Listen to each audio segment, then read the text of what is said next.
In this lecture, we will deal with a case study of slow SQL Server Management Studio start. I became interested in this case after a payroll software consultant that was hired by our company to migrate the database to SQL Server pointed out to me the fact that SQL scripts doesn't execute as faster as it should be. And he asked to raise the VM resources. So more virtual CPUs and more memory. I wasn't convinced that this issue is related to the VM resources, as we set up this VM to meet the prerequisites. On the other hand, I have noticed that when I run the SQL Server Management Studio, it takes several seconds before the main menu shows up. But as I don't use this tool often, I didn't pay much attention to this problem. So the time has come to investigate this issue. What I have done is starting Windows Performance Recorder, select First Level Triage, CPU usage, File I/O activity, and General in the performance scenario. Then I started recording the trace. After that, I have run the SQL Server Management Studio and waited till the main window appears. Finally, I have stopped the trace recording in WPR, gave a name and a description to my trace file. Now I have the trace file open in the Windows Performance Analyzer. But first, let's take a look at the machine configuration by going to the Trace menu and click on System Configuration. One must have the habit to take a look at the system configuration before starting your analysis. Look at the disk, the CPU speed, and the number of CPU cores, and the amount of memory. Because sometimes the issue is hardware related. Imagine you get a trace file taken on a machine with only 1 GB of RAM, a single core CPU, and a 5400 RPM hard disk. And you are told that this machine is performing poorly, and you have to determine why. At first glance, you can deduce that the performance issues are hardware bind. This assessment can be right in most cases, but sometimes the problem is elsewhere. Conversely, you can get a trace file of a big machine with a high-speed multi-core CPU, a big amount of RAM, an SSD disk, but the user experiences a big delay when running a program or opening a file. So the bottom line is, take a look at the system configuration and keep that in mind when doing your analysis. In our case, we have a virtual machine running Windows Server 2012 R2 with 4 CPU and almost 3 GB of RAM. At first glance, the amount of RAM seems to be low for a database server, but this VM is using dynamic memory so that the hypervisor will allocate more RAM as the VM asks for that. So back to our analysis. Remember in the previous lectures, we have talked about these KPI and how they can help us to get a quick judgment on where to start our analysis. When you look at the CPU activity in the computation group, you can see a relatively high CPU activity. So I will drag and drop the graph in the Analysis tab to see what's happening in there. When I hover over the graph, I get the tooltips showing me that the process saveservice.exe is hogging the CPU, using 25% of the CPU in some points of time. Some of you might think 25% of CPU utilization is not so big, but let me explain how you should interpret that. The number of 25% represents the overall use in relation to the number of CPU in the machine, and it's equal to 1 over 4. So we have 1 CPU over 4 that is used at 100% of its capacity. We can easily check that by zooming in the area when the use of the CPU hits 25%.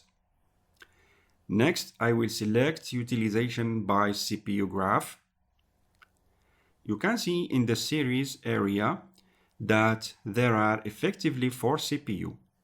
And if I hover on this area, you can see that CPU 1 is used at 100%.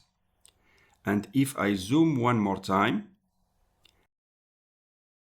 I see in the graph utilization of 100%. But in the table, the column weight shows a utilization of 25% only for CPU 1, because the weight column is in relation to the total number of CPU. I will undo the zoom. Now the question is, what process represents the SQL Server Management Studio program? To answer this question, I will use the Windows in Focus graph. So let's put it in the Analysis tab. Windows in Focus shows you what process is in focus over time. At the beginning of the graph, I see WPRUI, which is the process representing Windows Performance Recorder user interface. So when I hit the button Start, the first Windows that had the focus was WPRUI itself.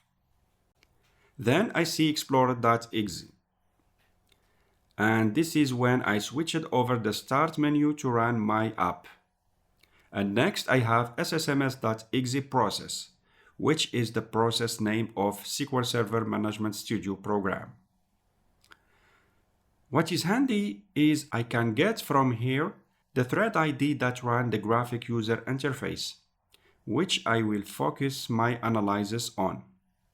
So my starting point is the thread 6880.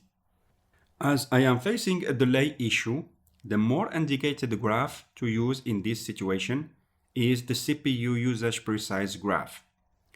Each time a thread enters CPU to execute or excite the CPU, this operation called context switch is recorded.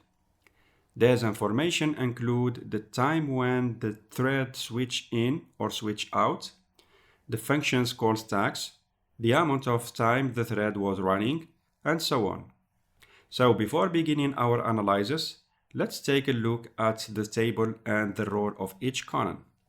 The new process column represents the process of the thread switching in the CPU. I will add also the new thread stack to see what are the called functions when the thread was waiting. The readying thread is the thread that makes the new thread ready to be executed. It might be a thread that excites a critical section for which the new thread was waiting, or a thread that was performing an input-output operation whose result will be used by the new thread, and so forth. On the right side of the gold bar, we have the ready columns. This one represents the total amount of time that the thread spent in the ready queue throughout context switches, and it's aggregated by sum. The other ready column represents the longest period of time the thread was in the ready queue. A big number in these columns reflects a CPU starvation problem. It might be caused by a higher priority thread that preempts the running thread. The switching time column contains the timestamp when the thread gets a chance to enter the CPU for execution. Another important column I always added to my table is the new switching time that allows you know the amount of time the thread was running in the CPU. So, if I start analyzing our thread 6880, I will first look at the ready column and see that it was in the ready queue for a few microseconds. So I dismiss the CPU starvation problem. Now I will look at the wait column and see that our thread was waiting a total time of 43 seconds with one big wait of 5 seconds. And if I take a look at the switching time column, I see that our thread was running for 5 seconds. So the thread 6880 was running for 5 seconds, but it waits for 43 seconds. Now the question is, for what this thread was waiting for? To answer this question, I will drill into the call stacks to get the thread and process that redirected our thread. But first, I will arrange my columns to get a better view of the table. I will disable the columns that are not helpful to my analysis. So let's disable the count columns. I don't need CPU and ideal CPU columns. I also don't need the ready columns, as I know it's not a CPU starvation issue. But before digging deeper in my analysis, I need to load symbols first to have the function's name. After the symbols being loaded, I will expand the call stacks row of the thread 6880. And I will keep an eye on this value of 5 seconds when I drill into the call stacks in order to always expand lines that lead to this value, because there is a big chance to find the process and thread that causes our thread to wait. The RTL user thread start is the thread start function. It's the starting point for our investigation. And in the call stack, I can see functions name like winmain and initfmain, which you can easily deduce that they are related to the main window creation process. I keep expanding the call stack. There is the initmain menu windows, so I am in the right way. I continue drilling in the functions call that have the wait value of 5 seconds till I see the name of the redirected process and thread. I continue expanding.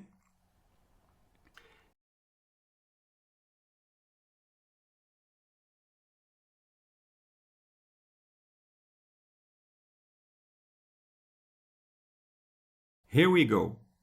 We have our redirected process and thread.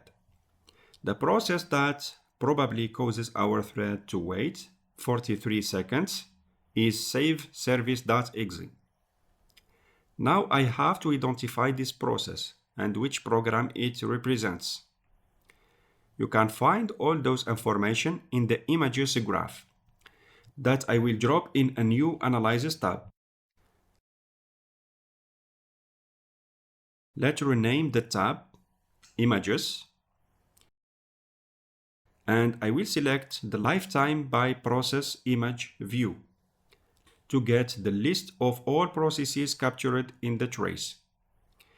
If the process you are after is not visible in the first lines, you can do a search to quickly find it by right-clicking in the column and selecting Find in Column. Then I type the name of the process. After that, I will expand the row.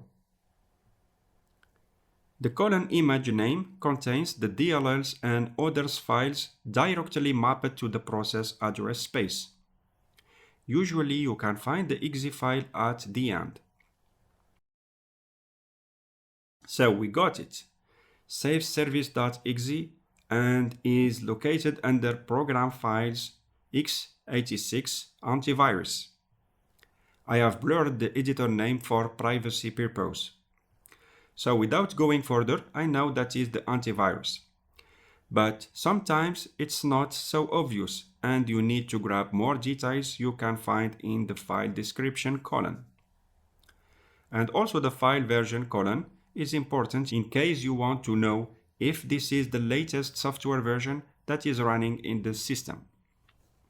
To be certain that this is the antivirus that causes the delay, I have disabled it and took another trace while running SQL Management Studio, and I can show you the result. First, I need to identify the UI thread from the Windows in Focus graph.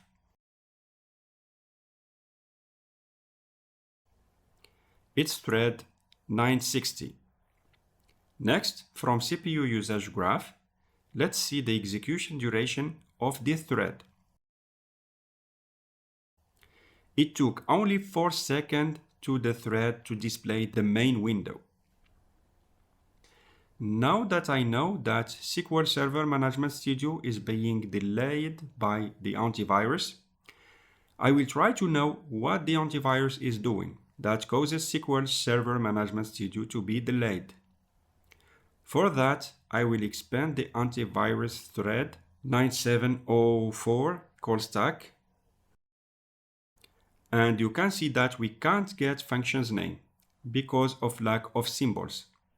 Unfortunately, the editor hasn't published public symbols for its product. In this case, what I did to identify the root cause of the delay is to try to find out if there is an important I/O durations on files used by SQL Management Studio due to the antivirus scan. My assumptions was, if there is an execution delay, it's probably caused by the antivirus scanning process against files used by SQL Management Studio. And if I will exclude these files from the antivirus scan, maybe I will speed up the program startup. So let's drag and drop the file I/O graph in Analysis tab.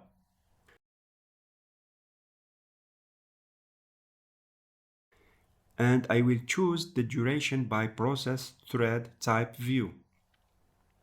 I will sort the duration column by descending order to get the highest duration on the top.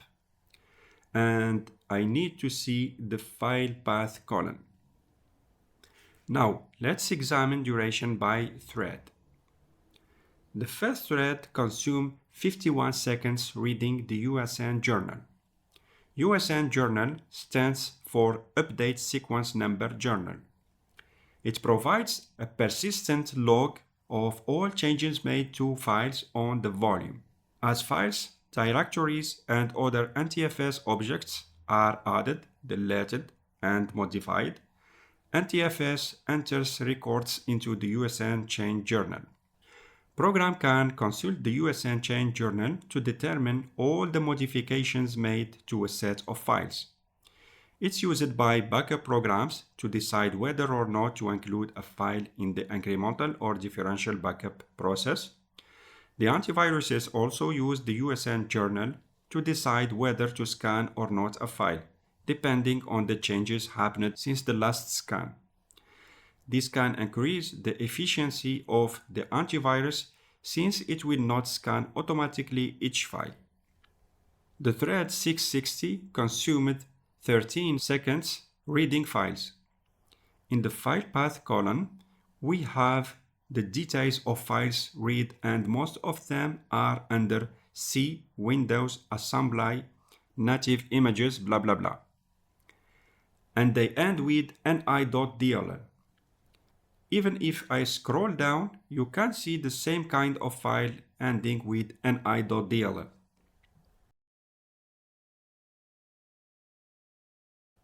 If we look at thread 9232, it spent 7 seconds reading files, and if we look at file path column, we can see the same files being read as by the previous thread. To verify if these files are those used by SQL Management Studio, let's see what files are processed by SQL Management Studio thread. We can see the same path, C, Windows, Assembly, Native Images, which contains these files ending with ni.dll. So I thought that if I exclude these files from the antivirus scan process, I will reduce the program launch time. So I did that and also add this ssms.exe program to the exclusion list, but the impact was not significant. So I was facing the situation where I know that my issue is caused by the antivirus, but excluding the files used by SQL Management Studio from the antivirus scan process didn't solve my problem. Necessarily, the antivirus uses another mechanism of virus check-in. You probably know that many antivirus engines uses a behavioral monitoring mechanism to protect computers from unidentified or zero-day threats and suspicious behavior. Suspicious behavior detection watches all system processes for signs of active malware, such as suspicious writes to the registry or file copy actions. So my next action was to disable suspicious behavior monitoring of the antivirus, and SQL Management Studio start time were very short. Finally, I caught the culprit. Let me show you that by accessing the VM I have set up for this purpose. I will open the antivirus menu and disable the behavior monitoring option. Now, when I run SQL Management Studio, you can see the user interface show up quickly. Now I will enable back the behavior monitoring option and try to run again SQL Management Studio. You can notice that the UI takes more time to show up.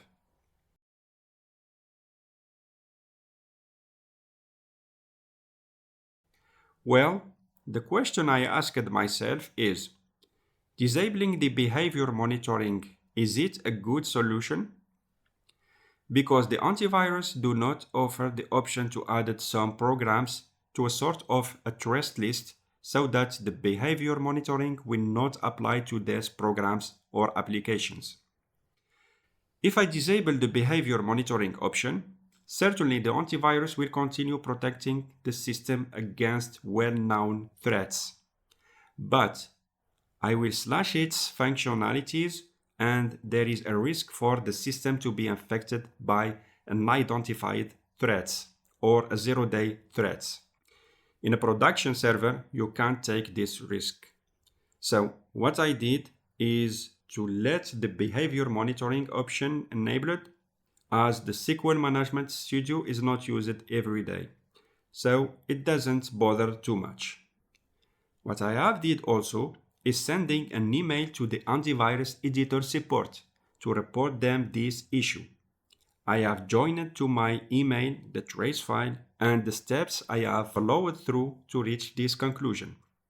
To be honest, I have never received a reply from them, and I didn't see any improvement in the new releases. And I really think they should do some improvements about that, because other antiviruses editors offer this possibility of excluding certain programs from the behavior monitoring process. Now, if you want to improve SQL Server performance, there is Microsoft recommendations of best practices on how to configure the antivirus running on the SQL Server machine. For best performance and hence reduce performance issues related to the antivirus's activities. And you can find in the resource page the link to the Microsoft site when you can find more details about this subject. So, throughout this simple example, I wanted to teach you how to use the weight analysis, or what is commonly called the critical path analysis in WPA, to solve applications performance issues, so that you become more familiar with this method. In the next case studies, we will get the opportunity to use the critical path analysis to deal with more challenging cases.